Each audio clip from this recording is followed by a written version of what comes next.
বাবা দেখ তো ফোনটার কি হয়েছে, কথা শোনা যায় না। স্পিকার চলে গেছে মা, সমস্যা নেই। আজকে অফিস থেকে আসার সময় একটা স্মার্টফোন 20,000 টাকা নিয়ে আসতো, রাখতেছিলাম। 20,000 টাকা দিয়ে কি করবা? আমার সঙ্গে বললাম না যে ফোন কিনে দিব। অনলাইনে কিছু জিনিস অর্ডার। বাবা তোর মার টেলিফোনটা এনেছিস?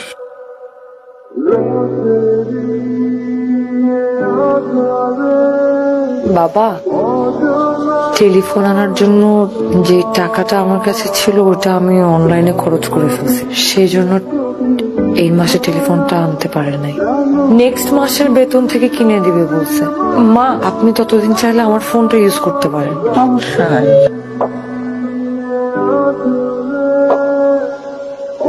আই শুনো, আমার ফোনে 500 টাকা ফ্লেক্সি করে দিও।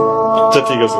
সেবা, তোর মায়ের ওষুধ তো শেষ হয়ে গেছে, তুই অফিস থেকে ফেরার সময় নিয়ে আসিস বাপ। ঠিক আছে। ঠিক আছে মানে তুমি ওষুধ আনবা কোথা থেকে? তোমার পকেটে 1 টাকাও আছে? আব্বা, ও তো এই মাসে বেতন পায়নি, ওর পকেটে 1 টাকাও নেই, কোথেকে ওষুধ আনবে বলেন? আসলে এই মাসের বেতন পাইনি। আব্বা, ফয়সালকে বলেন ও ওষুধগুলো এনে দিতে। ফয়সলকে তোর মার মোবাইলে কিনে দিতে পারে না, টাকা নাই বলে। ঠিক আছে দেখি। কথা কথা টাকা মিশা কথা কেন কো? আজব একটা ভুন্দা লোক, একটা কথা না বললে সংসারে আয় উন্নতি হয়। যাও অফিস যাও। এই ওষুধ ছিল একটু আছে কাকা, কতদিনের দেবো? 15 দিনের দিকেই শুনবো কাজ।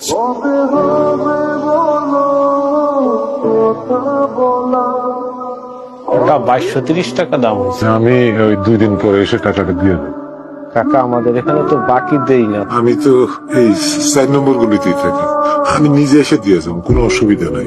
আপনার আমি চিনি কাকা, কিন্তু মালিকের খুব প্রেশার, আমাদের বাকি দেওয়া নিষেধ। দিন করে দিয়ে দেবো, তুমি চিন্তা করি। আচ্ছা ঠিক আছে। তুমি কে বাবা? আপনি আমাকে চিনবেন না, এটাই তো স্বাভাবিক। এই বাসার দিশা ম্যাডাম আছে না, উনি আমাদের ব্যাংকে 15,000 টাকা মাসিক ইপিএস করেছে। আম্মা নাকি ডাকে? দেন ডিবিএস এর টাকা দেন, ডিবিএস 15,000 টাকা দেন। তোমার সাথে আমার একটা কথা ছিল আর কি। এইভাবে ভাড়া বাসায় আর কতদিন? আমি ভাবছি আমরা একটা ফ্ল্যাট নিব। না মানে এখন না, টাকা পয়সা জমায় তারপর একটা ফ্ল্যাট। আমার খরচ, তোমার খরচ। আব্বা আম্মাও একটু খরচ। না মানে ফ্ল্যাটটা কিনলে তো আব্বা আম্মাও আমাদের সাথে থাকবে না। বড় ভাইরা ডিপিএস খুলছে 15,000 টাকা। সাথী, আমার শরীরটা খারাপ তো, কয়টা কাপড় ভিজেছে, একটু ধুয়ে দাও তো। ভাবি, আমার তো আসলে একটু হাতে ব্যথা। মিথ্যা কথা বলো কেন? এই তো তুমি মোবাইল টিপতেছিলা, মোবাইল টিপার সময় হাত ব্যথা করে না? না সাথী কি হয়েছে? কি হয়েছে বলো? কিচ্ছু হয় নাই। শোনো, আমি আর 1 মুহূর্ত এই বাড়িতে থাকবো না। এই মুহূর্তে তুমি আমাকে নিয়ে বের হয়ে যাবা। এই বাসায় থাকবো না মানে কি হয়েছে? আমরা আর এই বাসায় থাকবো না। 2 দিনের মেয়ে আসতে পারলো না, ও আমার মুখে মুখে তর্ক করে।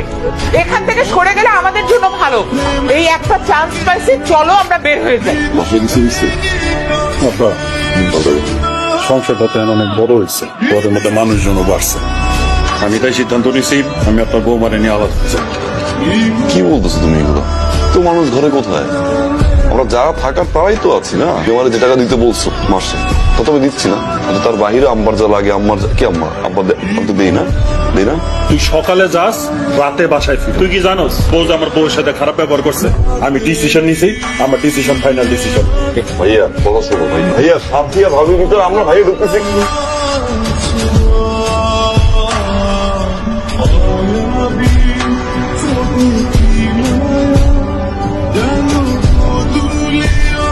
সবই তো বুঝলাম, আপনি এই অবস্থায় চাকরি করতে পারবেন? পারুন স্যার। আপনার বয়স হয়েছে, এই শরীর নিয়ে সিকিউরিটি গার্ডের চাকরি 8 ঘন্টা দাঁড়ায় থাকতে হবে। প্রথম হয়তো একটু কষ্ট, এবং তারপরে অভ্যাস হয়ে যাবে। চাকরিটা আসলে আমার খুব দরকার। আপনার কি ছেলে মেয়ে নাই? আছে স্যার, আমার 2 ছেলে। আপনার ছেলে মেয়ে থাকলে আপনি চাকরি করতে আসবেন কেন? আসলে আমার ছেলেরা যে চাকরি করে তাতে ওদের সংসার চালাইতে তো কষ্ট হয়ে যায়। স্যার আপনি আমার চাকরিটা দেন, আমি যদি না পারি তারপর 2 দিন দেখে আপনি আমার বিদায় দিয়ে দেন। ঠিক আছে, তাহলে কালকে থেকে জয়েন করেন। কি রে, তোরা কই যাস? বুঝলে মানে আব্বা, চলে যেতেছি। তুই যাইস না বাবা। আপনি দেখেন না যে ওই বউ ওর সাথে কেমন ব্যবহার করে? এইভাবে কি এই বাসাতে থাকা যায় না? আমি এই বাসাতে থাকবো না আব্বা, আমি গেলাম।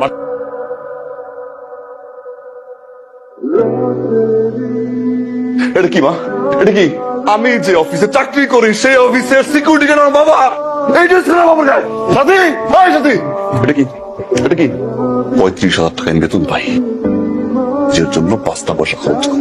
আমার বড় ভাই চলে যাওয়ার পর আমি বলছি বাসার খরচ লাগুক, মায়ের ওষুধ লাগুক, আব্বার চিকিৎসা লাগুক, সব খরচ আমি দেখবো। আম্মা বলছিলাম আমি বাবার গায়ে সিকিউরিটি ড্রেস। আমার বাবার গায়ে সিকিউরিটি ড্রেস কেন? আমার অফিসের গেটে আমার বাবা সিকিউরিটি গার্ডের ড্রেস পরে স্যালুট দেয়। ঘরের সব খরচের টাকা আমি তুলে নেই। এই ড্রেস খাবো, হয়তো মার টাকা লাগবে, তা না হলে বাবার টাকা লাগবে। তোর মতো মেয়ের কাছে বলতে পারো না। বেড়া, তুই উঠে যা। বেড়া, আজকে থেকে তোমার ছেলে একটা ছেলেই থাকবে। এই, বেড়া, বেড়া, বেড়া, বেড়া, বেড়া। আমি তোর বাপ, আমি এখনো মরি নাই। এই সংসারে যা কিছু হবে আমার সিদ্ধান্তই হবে। আমি অনেক বড় ভুল করে ফেলছি। আমি আপনার আর আমার অনেক অসম্মান করছি। আমাকে মাফ করে দেন, আপনারা মাফ করে দেন।